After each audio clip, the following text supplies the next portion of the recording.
اور بلا تاخیر میں دعوت سخن دیتا ہوں ناظم اعلیٰ مرکزی جمعیت اہل حدیث آزاد جموں کشمیر امین بٹ صاحب کو کہ وہ آئیں اور آپ کے سامنے اپنے معافی ضمیر کا اظہار کریں۔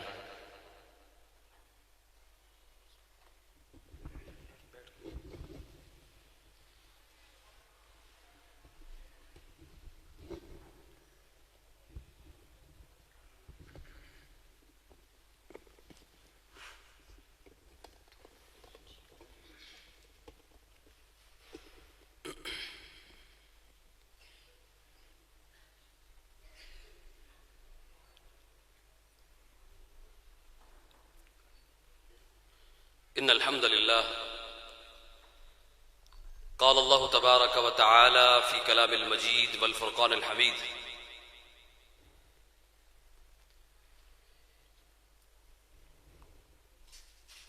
وما أرسلناك إلا رحمة للعالمين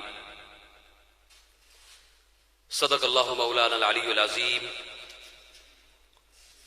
وصدق رسوله النبي الكريم ونحن على ذلك لمن الشاهدين والشاكرين والحمد لله رب العالمين اللهم صل على محمد وعلى آل محمد كما صليت على إبراهيم وعلى آل إبراهيم إنك حميد مجيد سب کی آواز میرے ساتھ آنی چاہیے اللهم بارك على محمد وعلى آل محمد كما باركت على إبراهيم وعلى آل إبراهيم إنك حميد مجيد انتہائی واجب الاحترام سامعین و حضرات، شرکائے محفل، منتظمین مجلس، مسجد حاضہ کی انتظامیہ، جماعت کے قائدین، ذمہ داران، اہل علاقہ اور جتنے بھی لوگ دوست احباب اس مجلس میں شریک ہیں، آپ سب کی خدمات کو، آپ کی کوششوں کو، آپ کی محنتوں کو خراج تحسین پیش کرتے ہیں۔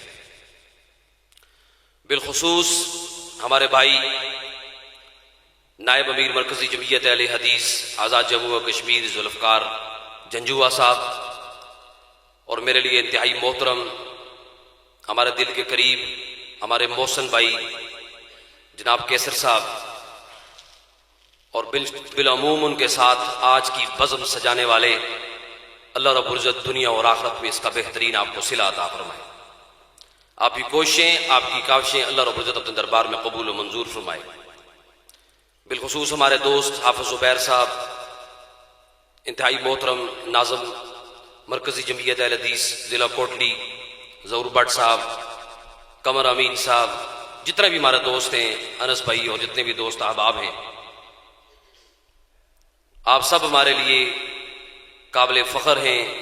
آپ کی محنتیں ماشاءاللہ، اس کا صلہ اللہ کی ذات کے ہاں آپ کو عطا میرا رب کرے گا۔ ہم دعا گو ہیں، اللہ تعالیٰ آپ کی کوششوں کو، آپ کی کاوشوں کو اپنے دربار میں قبول و منظور فرمائے۔ ہمارے لیے سفر میں آئے ہوئے میرے دوست مولانا رفیق داؤد صاحب، ناظم مرکزی جمعیت اہل حدیث ضلع مظفر آباد، بیورو چیف جرأت اخبار کے ریزیڈنٹ ایڈیٹر گلشاد بٹ صاحب، اور بالخصوص میری جماعت کے امیر، ہمارے لیے انتہائی محترم، ہمارے لیے قابل فخر، اور جن کی زندگی اس وقت علم و عمل سے منور ہے، پروفیسر ڈاکٹر محمد الیاس صاحب، امیر مرکزی جمعیت اہل حدیث آزاد جموں کشمیر، جن کی عمارت کے اندر جماعت اس وقت ہمتاً گوش عمل ہے، مصروف عمل ہے، اپنے امور کے اندر، دعوت دین کی خدمت کے اندر، فلاحی کاموں کے اندر، آزاد کشمیر کی کریا کریا، گلی گلی، نگر نگر دعوت کو پہنچانے میں اپنی خدمات سر انجام دے رہی ہے۔ احباب گرامی قدر، آج کا جو عنوان ہے، جو موضوع ہے، بہت ہی خوبصورت موضوع اور بہت ہی خوبصورت عنوان ہمارے ساتھیوں نے سجایا۔ میں اسی عنوان کے اندر رہتے ہوئے چند خوبصورت باتوں سے آغاز کروں گا، لیکن اسی کے ساتھ ساتھ آپ تمام کی توجہ شامل حال رہے گی تو مجھے بھی خطابت کرتے ہوئے مزہ آئے گا اور آپ کو بھی سنتے ہوئے مزہ آئے گا۔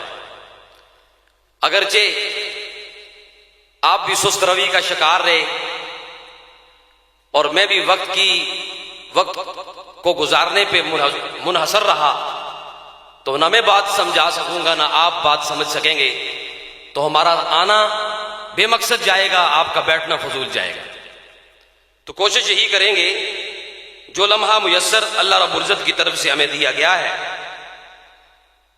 اور جو موقع میسر آیا ہے، اس موقع کی غنیمت جانتے ہوئے اپنا میسج اور اپنا پیغام اس وقت گزشتہ 36 گھنٹے سے ہمیں تقریباً میرے خیال میں 2 سے 2.5 گھنٹے ہوئے ہیں کہ جس میں ہم نے مختصر سا آرام کیا ہوگا، لیکن نیلم سے جیلم سے پھر مجھے پلوان صاحب کا حکم تھا، پھر یہاں پہنچا، اور کل بھی ہماری چونکہ مسلسل جماعتی امور کے اوپر مختلف جگہ پہ نشست بھی تھی، پروگرامات بھی تھے، تو ہم اس امور کے اندر بیزی رہے، جس کی وجہ سے یہ سفروں کے اندر دن گزرے۔ لیکن خوشی اور سعادت اس میں ہے کہ اللہ نے اس دین کے کام کے لیے ہمارا انتخاب کیا ہے، اور ہماری کوشش یہ ہے کہ یہ اللہ رب العزت اس کو اپنے دربار میں قبول و منظور فرما لے۔ اقبال نے کیا خوبصورت کہا تھا، کتاب فطرت کے سرے ورق پہ جو نام محمد رقم نہ ہوتا، یہ نقش ہستی ابھر نہ سکتا، وجود لوح قلم نہ ہوتا، تیرے غلاموں میں نمایاں جو تیرا عکس کرم نہ ہوتا، تو بارگاہ ازل سے تیرا خطاب خیر امم نہ ہوتا، نہ روح حق سے نقاب اٹھتا، نہ ظلمتوں کا حجاب اٹھتا، فروغ بخشے نگاہ عرفاں اگر چراغ حرم نہ ہوتا۔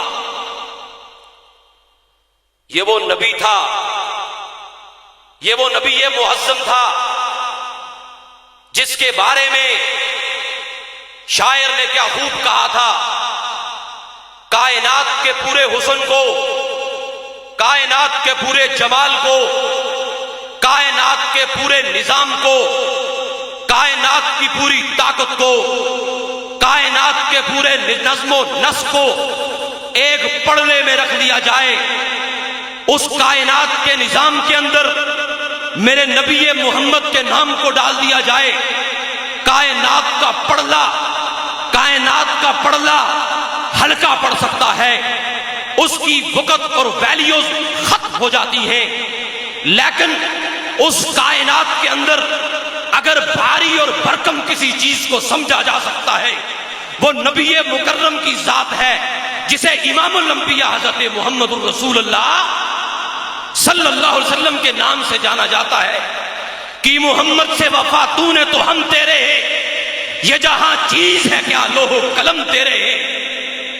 اور اس نبی مکرم کی ذات کو جب آپ سامنے رکھتے ہیں، اس نبی مکرم کی ذات کو جب آپ اس کا مطالعہ کرتے ہیں، نبی مکرم کی ذات کی شخصیت کے اوپر مطالعہ کرنے کے بعد احباب گرامی قدر، جب آپ کو اس میں ایک پہلو محسوس ہوتا ہے، وہ ایک واحد پہلو ہے جس پہلو کی وجہ سے میرے نبی مکرم نے پوری انسانیت کی اصلاح کی، اور وہ ایک ہی پہلو تھا جس پہلو کو میرے نبی نے دنیا کے سامنے کیریکٹر کی صورت میں، کردار کی صورت میں اپنی شخصیت کے اندر پیش کیا، اور جس کا عنوان آج آپ نے اصلاح معاشرہ رکھا ہے، وہ ایک اخلاق حسن تھا، ایک اخلاق تھا جسے میرے نبی نے معاشرے کے اندر پیش کیا، اور وہی اخلاق تھا جس نے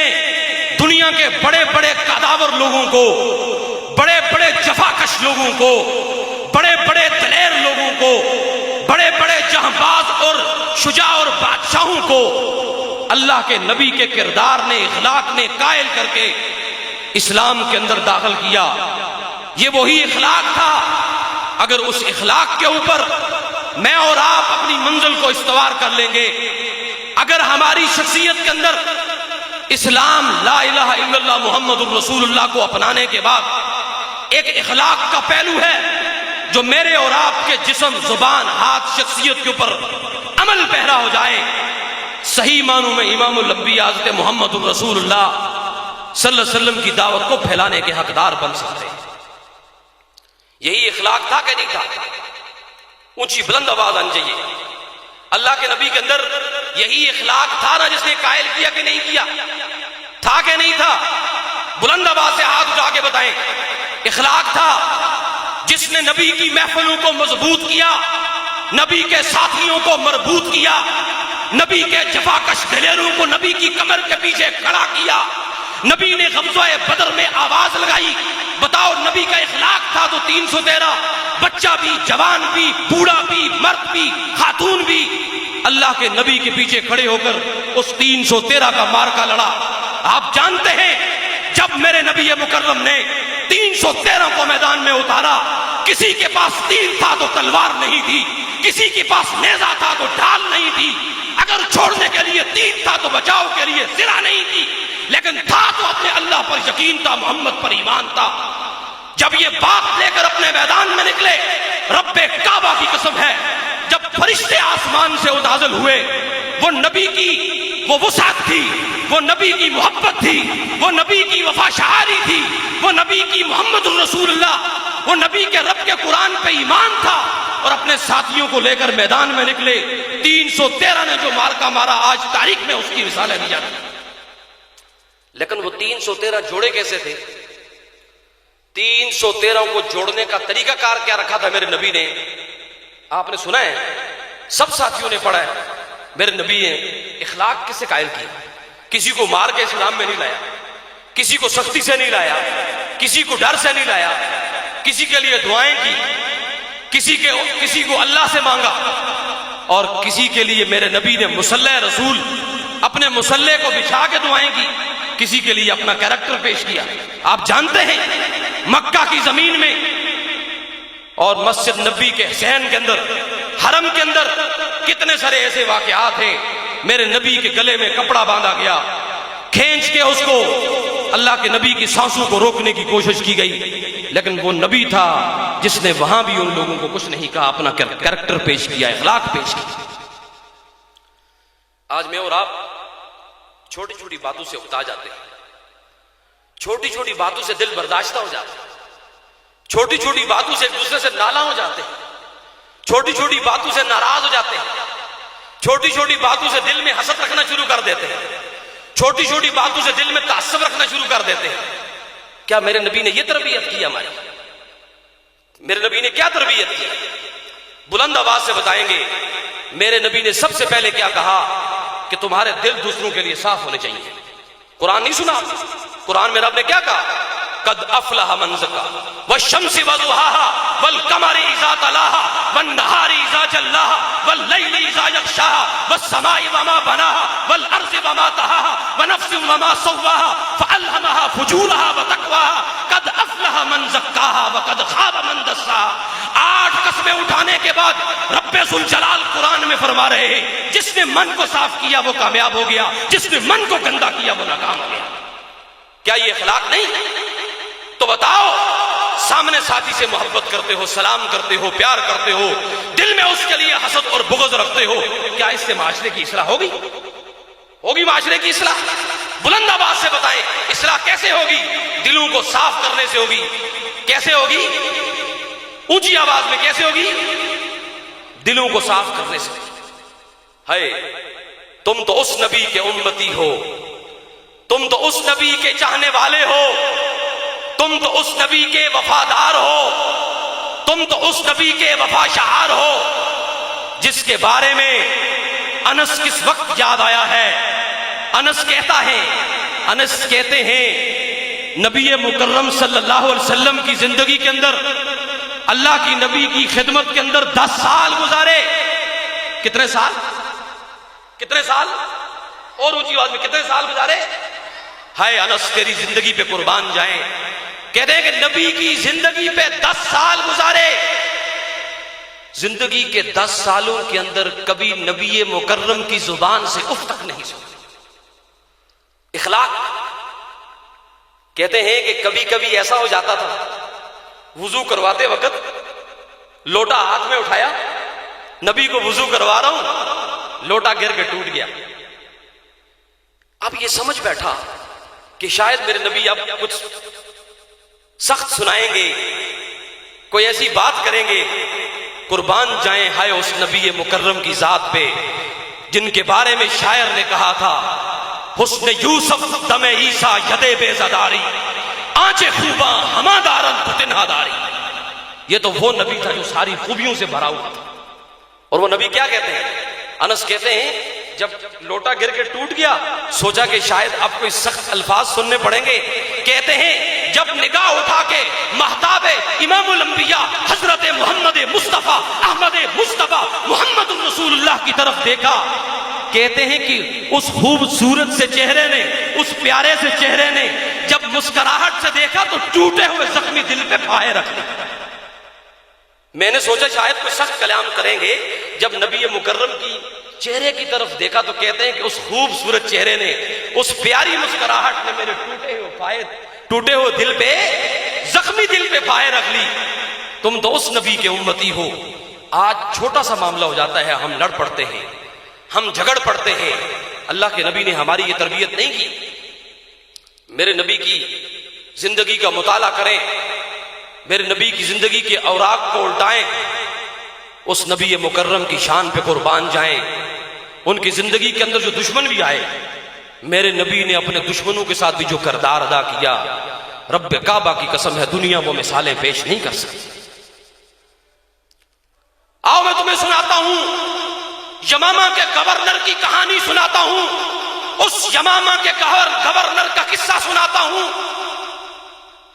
یمامہ کا گورنر سمامہ جب مدینہ کی سرحدوں کے اندر داخل ہوا، الغرض میرے نبی مکرم نے صحابہ کو حکم دیا کہ اس کو گرفتار کر لو.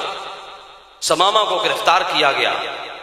یمامہ کے گورنر سمامہ کو گرفتار کیا گیا، مسجد نبی کے ستون سے باندھا گیا. جب باندھ کے چلے گئے تو میرے نبی مکرم صلی اللہ علیہ وسلم نے فرمایا، صحابہ کرام کا محفل اور مجمع ساتھ تھا. اللہ کے نبی جب مسجد نبی کے صحن میں داخل ہوئے، سمامہ کی طرف مخاطب ہوئے، فرمایا سمامہ کیسے محسوس کرتے ہو؟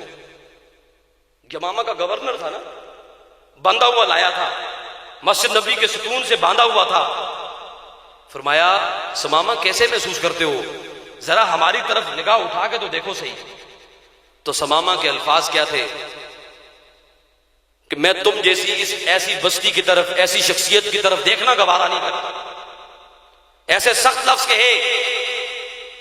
اللہ کے نبی کے صحابہ کرام ساتھ تھے، بعض کے ہاتھ تلوار کی نیام پہ تڑپنے لگے، لیکن میرے نبی کے حکم پہ خاموش رہے. میرے نبی نے کہا بڑا آدمی ہے، گورنر ہے، رہنے دو، کل دیکھ لیں گے. جب دوسرے دن پھر میرے نبی مکرم صلی اللہ، بڑا پیارا واقعہ ہے، آپ کو بات سنتے ہوئے سمجھ آئے گی. دوسرے دن میرے نبی مکرم صلی اللہ علیہ وسلم پھر حاضر ہوئے. فرمایا سمامہ ہم تجھ سے اور تو کوئی ڈیمانڈ نہیں کرتے، ذرا ہماری بستی کی طرف تو نگاہ اٹھا کر دیکھ لو. تو سمامہ کہنے لگا میں ایسی بستیوں کو دیکھنا بھی گوارا نہیں کرتا. میں نے روم اور یونان کی بڑی بڑی بستیاں دیکھی ہیں، اس جیسی بستی کو میں نے کیا کرنا ہے. صحابہ کا ہاتھ پھر لرز اٹھا، لیکن میرے نبی نے حکم کیا کہ نہیں. اور تیسرے روز پھر میرے نبی مکرم پھر سمامہ کو اس طرح بندھا ہوا چھوڑ کے گئے. اور جب تیسرا روز آیا، اللہ کے نبی مسجد میں داخل ہوئے، سمامہ مسجد کے ستون کے ساتھ بندھا ہوا تھا. پھر سمامہ سے پوچھا، فرمایا سمامہ ہم تجھ سے اور تو کچھ نہیں مانگتے، ذرا ایک نظر اٹھا کے تو دیکھ لو، ذرا ایک نگاہ اٹھا کے تو دیکھ لو، ہم تجھے کیسے لگتے ہیں، ہماری بستی کیسے لگتی ہے، ہمارا دیار کیسا لگتا ہے، ہمارا شہر کیسا لگتا ہے. میں جاؤ نہیں میں نہیں دیکھتا. اللہ کے نبی نے صحابہ کرام کو بلایا، فرمایا میرے صحابہ بڑا آدمی ہے، اگر کوئی نہیں مانتا تو اس کو چھوڑ دو، رہا کر دو، اس کو چھوڑ دو، اس کو رہا کرو. صحابہ کرام پریشان، کتنا کچھ اس نے کہہ دیا، مشرک تھا، کافر تھا، پکڑ کے لایا گیا اور 3 دن باندھا گیا. اب میرے نبی اس کو کیا کر رہے ہیں؟ چھوڑنے کا حکم دے رہے ہیں. جب آپ کی شخصیت میں اخلاق، کردار، کیریکٹر کی مثالیں ہوتی ہیں، رب کعبہ کی قسم آپ سختی سے کسی کو قائل نہیں کر سکتے، لیکن اپنی محبت اور کردار سے بڑے بڑے دشمنوں کو اپنا گرویدہ بنا سکتے۔ وہ نبی جس نبی مکرم صلی اللہ علیہ وسلم جب سمامہ کو چھوڑنے کا حکم دیا، مورخین نے لکھا ہے میرے نبی نے سمامہ کو چھوڑ دیا۔ سمامہ کہتا ہے جس وقت مجھے انہوں نے ستون سے کھولا، کہنے لگا اس نے دھڑکی لگا دی، دوڑ لگا دی وہاں سے نکلنے کے لیے۔ سمامہ کہتا ہے مورخین نے کتابوں میں لکھا ہے جس رفتار سے سمامہ بارڈر کی طرف اپنی سرحدوں کی طرف واپس بھاگ رہا تھا، کہتا ہے کہ میں بھاگ تو رہا تھا لیکن دل میرا مجھے واپس پیچھے کی طرف کھینچتا چلا جا رہا تھا۔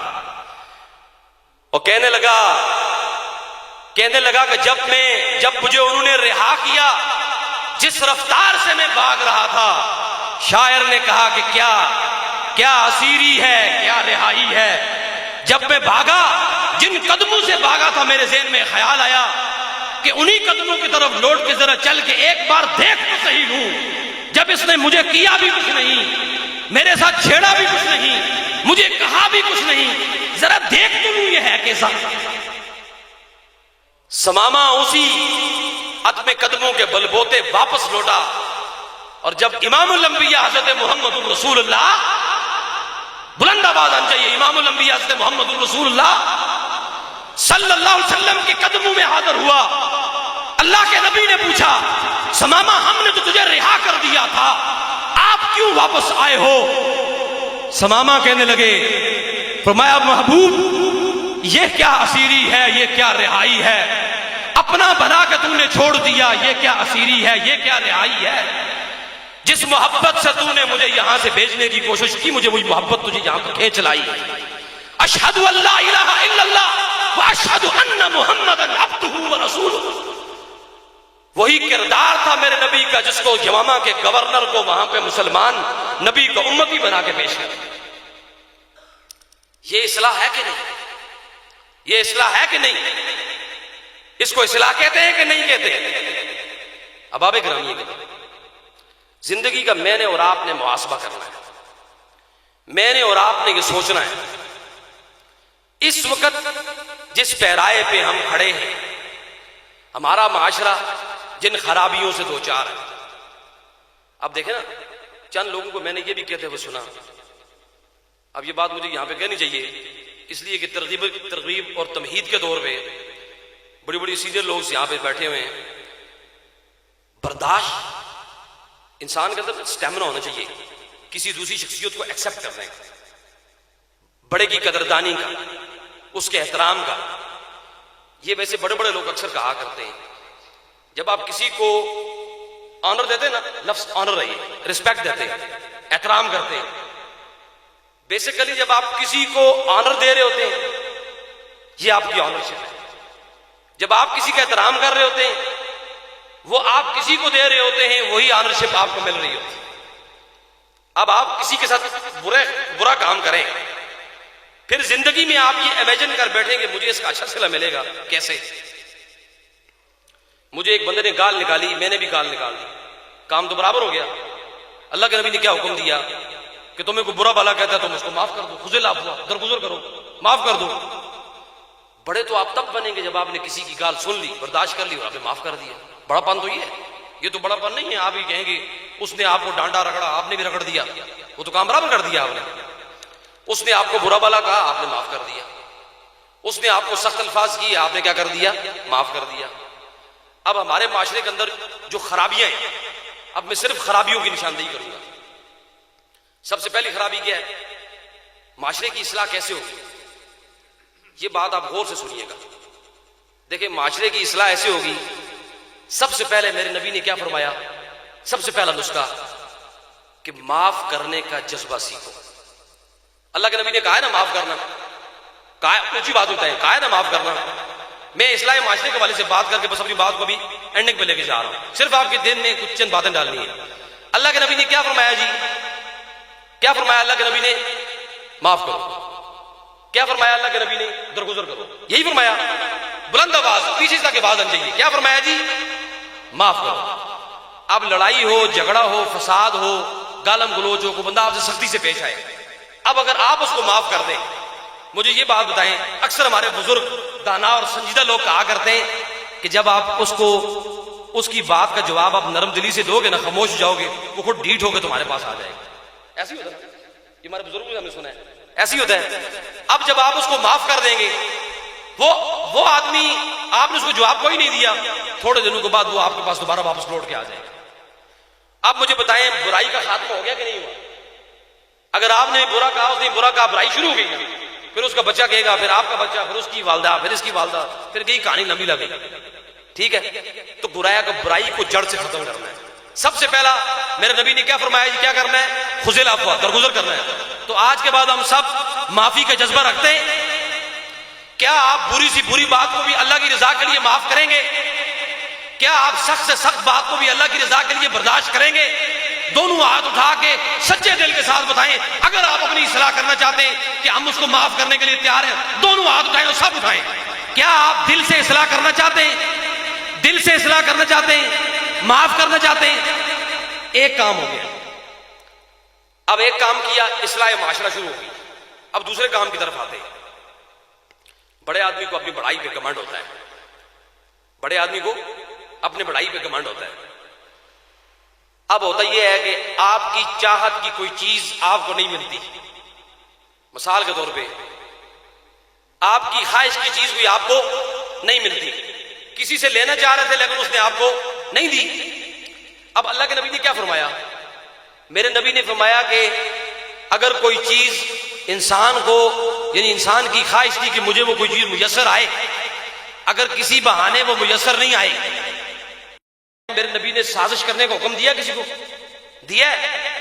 اب ہم کیا کرتے ہیں معاشرے میں؟ آپ نے دیکھا، میں نے کہا جی بس جنجوہ صاحب نے، پلوان صاحب نے مجھے فلاں چیز دینی تھی، پلوان صاحب نے اب مجھے وہ چیز نہیں دی، اب میں کیا کروں گا؟ بتلا دی کہ 10 بندوں کو ان کے خلاف کروں گا. ایسے ہی ہوتا ہے. میں گھر میں جاؤں گا، 10 کے 10 بندوں کو موٹیویٹ کروں گا، حضرت تو اس نال نہیں ٹوٹنا. اب میں نیریٹو یہ نہیں بناؤں گا کہ اس نے مجھے یہ چیز نہیں دی. نیریٹو میرا کیا ہوگا؟ نا جی یہ فلانی جگہ غلط کیتا، فلانی جگہ غلط کیتا، اس جگہ غلط کیتا، اتنا غلط کیتا، فلانی جگہ غلط، ایک گل ہی نہیں کرتے، ٹوٹتے ہی نہیں، سیدھی گل. ایسے کروں گا نا، پھر نیریٹو دے کے ان بندوں کو خلاف کروں گا. ایسے ہوتا ہے. تو کیا میرے نبی نے یہ حکم دیا ہے؟ دیا ہے میرے نبی نے حکم. تو یہاں بھی ہم نے کیا کرنا ہے؟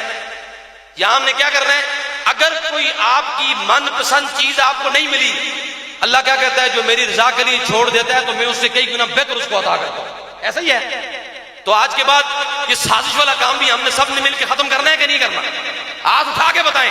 ہم اصلاح معاشرے کے بعد جاتے ہیں تاکہ کیسر بھائی کی محنتیں، ان کی انتظامیہ کی محنتیں، ان کو اللہ تعالیٰ اس کا صلہ دے. میرے اندر بھی کوئی چیز سیکھنے کے لیے آ جائے تو سب کے لیے وہ ذریعہ نجات بن جائے گی.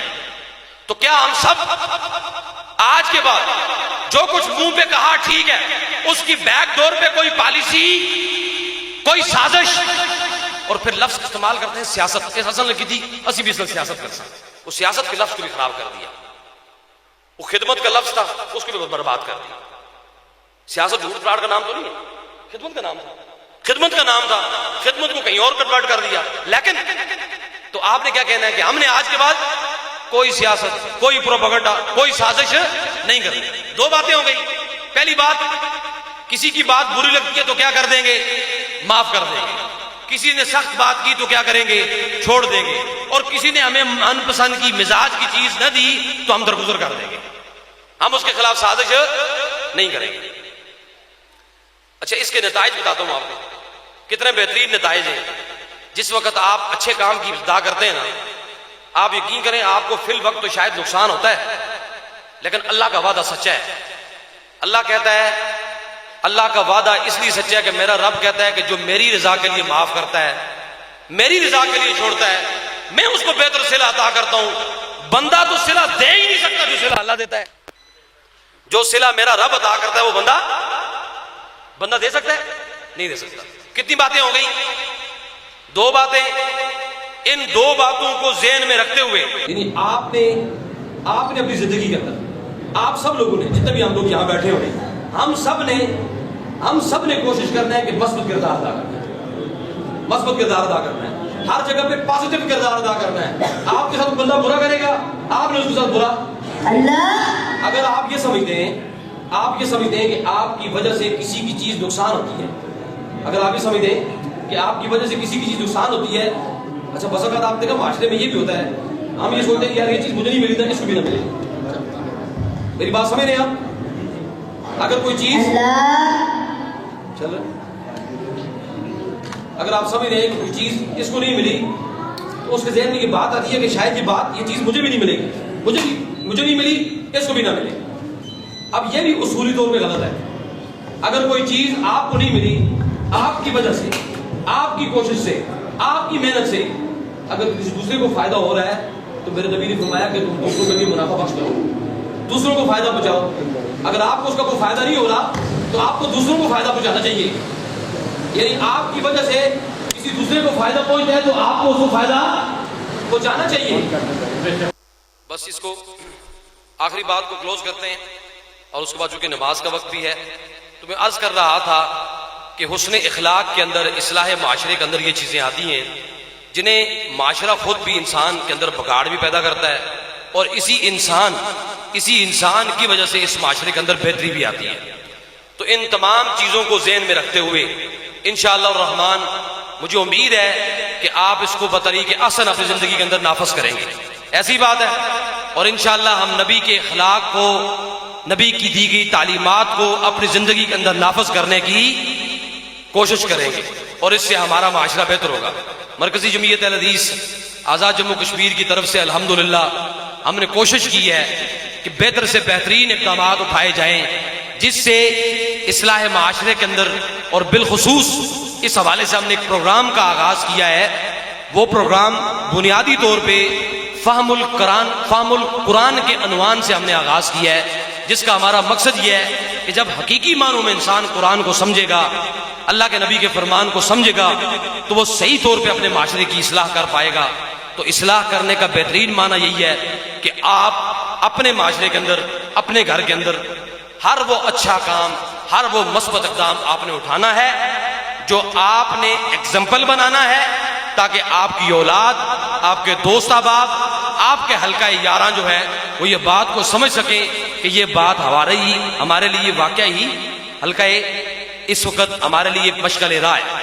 اور دوسری بات، اس وقت الحمدللہ ہم کوشش کر رہے ہیں، پچھلی مرتبہ بھی آپ سے ذکر کیا تھا، خود کفالت پروگرام کے زیر اہتمام جماعت نے جو شروع کیا، خواتین کو ہنرمند بنانے کے لیے ہم نے سلائی سینٹر کا آغاز کیا.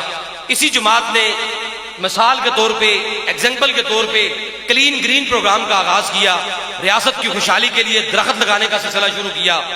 اور ہم نے یہ کوشش کی جہاں ہم قرآن کی تعلیمات سکھائیں گے وہاں اپنی ریاست کو بہتر بنائیں گے، اپنے معاشرے کو بہتر بنائیں گے، اپنے علاقے کو بہتر بنائیں گے، اپنے گھر کو بہتر بنائیں گے، اپنی بچیوں کو علم و ہنر سے آراستہ کریں گے. یہ وہ ساری چیزیں ہیں جنہیں میں نے اور آپ نے مل کے محنت کرنی ہے، اور تب جا کے ہمارا معاشرہ تعمیر ہوگا. کیا آپ سب لوگ بالخصوص ہمارے بھائیوں کے ساتھ، ہمارے دوستوں کے ساتھ، جماعت کے ساتھ اچھے کام کے اندر معاون بنیں گے؟ بلند آواز سے بتائیں، معاون بنیں گے؟ اللہ تعالیٰ آپ کی خدمات کو قبول و منظور فرمائے. آخری اور مفصل اور تفصیلی خطاب جو ہے وہ امیر مرکزی جمعیت اہل حدیث آزاد جموں و کشمیر پروفیسر ڈاکٹر محمد الیاس صاحب ایک عالمانہ مفسرانہ خطاب فرمائیں گے، اور مجھے امید ہے انشاءاللہ الرحمن میرے لیے اور آپ کے لیے وہ ایک علم کا باعث بنے گا اور راہ نجات کا باعث بنے گا.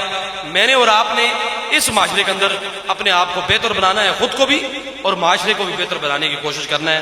اللہ رب العزت دعا ہے اللہ تعالیٰ ہمارے ساتھیوں کی، ہمارے دوستوں کی، ہمارے بھائیوں کی کوششوں کو، محنتوں کو قبول فرمائے. اللہ رب العزت ان کا لگایا گیا ایک ایک روپیہ، اس کا میرے اللہ تو ان کو آخرت میں اس کا صلہ عطا فرما، اور میرے مولا تو ہمیں اسی اخلاص کے ساتھ، اسی محبت کے ساتھ، اسی دلجوئی کے ساتھ میرے مولا صبح سے لے کر شام تک دین کا کام کرنے کی توفیق عطا فرما. ہم سب کا تو موعد و معاون با، اور ہمارے اوپر اپنا رحم و کرم فرما. وآخر دعوانا ان الحمدللہ رب العالمین.